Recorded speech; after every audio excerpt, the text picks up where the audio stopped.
First off, Michael, hope you're doing fine and congratulations on your new film. And thank you for taking a little bit of your time to talk to me. I appreciate it. Yeah, right on, dude. Thank you. It's good talking to you.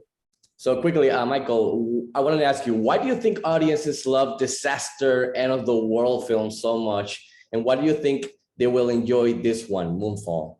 Well, I mean, the reason that I think they like disaster movies and the whole, this isn't a new theme. Like life and death is something that's always going to be written about, or what happens when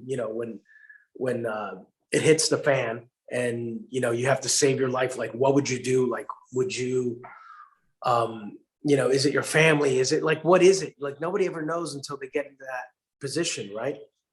And so that's why, and especially with the moon, right? We look at the moon all the time, you know what I mean?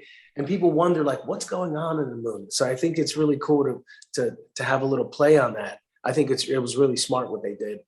But it puts things in perspective, and especially with the way that things are going on now, I think people will look at it and want to be kind of like use this for an escape.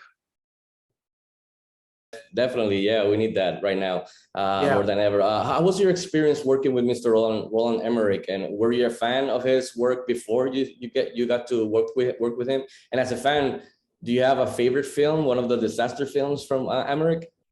Yeah, I mean, I loved working with that guy, man. He's so good. He's like, he kind of lets you do your thing, like, and he gives the actors a lot of freedom for interpretation and stuff. There's things that he needs and he wants that he tells you, and then the rest is up for interpretation, which is always super cool.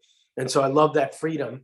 And then also, one of my favorite movies still, just because of the idea of it, is Stargate. I remember, like, it was, it had to deal with the pyramid and stuff, and growing up and like nobody has answered the mystery of the pyramids still. You know what I mean? So they're going to keep making movies about those pyramids until they figure it out. And not only that, but like back in the day, they were covered in limestone. So they were like, they looked beautiful, and they were like white off in the distance, like in the middle of nowhere in the desert, which is nuts, right? And then you go to Mexico and you look at those pyramids.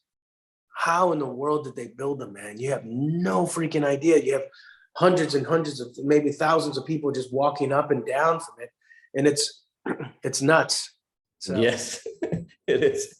So quickly before wrapping up, I wanted to ask you: you played Tom Lopez in this film, a guy that's caught in between dealing with family stuff and, of course, the moon crashing onto the earth. So through your character, we get to see the more of the emotional human side of the story. So was this important for you? Was this attracted you to the project, and was this important to you to be able to play with that, besides the whole surviving aspect of the film?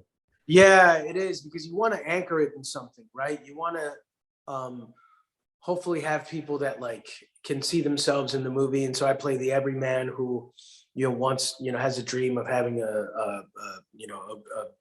a family and taking care of them as best he can, but he sells cars to do it. So that's what I wanted to convey. I wanted to convey a guy that family is so important to him, and he would do everything and anything to save them. Again, Michael, congratulations on your new film, and thank you for taking a little bit of your time to talk to me. It's awesome talking to you. Big fan of your work, and can't wait to see you again as Luis in Ant-Man and the Wasp: Quantumania. So wish you the best always, man. Saludos from Puerto Rico. Thank you, brother.